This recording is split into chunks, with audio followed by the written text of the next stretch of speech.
no racism in what we're doing at all. We're being labelled all sorts of unnecessary labels. I think it's totally unfair. Welcome to Epping. For the last few weeks, this historic market town has been the focal point for violent disorder, centred around a hotel housing migrants. Protests erupted after an asylum seeker from Ethiopia was arrested for allegedly sexually assaulting a teenage girl, charges which he denies. The case sparked fury, with some demonstrations descending into violence after seemingly being hijacked by far-right activists. Thursday's demonstration was more controlled. Police came prepared, outnumbering protesters for much of it and erecting fencing around the Bell Hotel.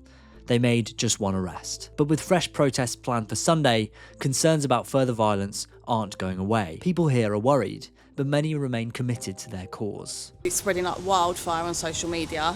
And there's people from all over now coming to give their view. Everyone has a different view, but the people who live here are entitled to give their view. Nothing personal against individuals, but it's in the total wrong area.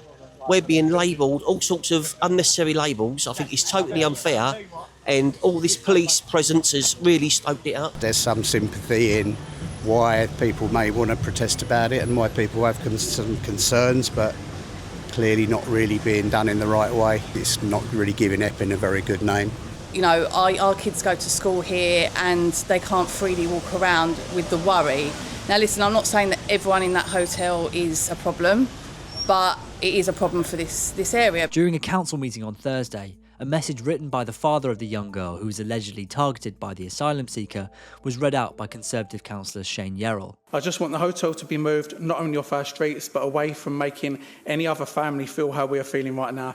It's not fair that the government are putting our children and grandchildren at risk, even their own. The council unanimously voted to call on the government to immediately and permanently close the hotel for asylum processing, but that may not be enough to calm tensions. Another protest is planned for Sunday, and for now, Epping remains the front line in one of Britain's fiercest debates.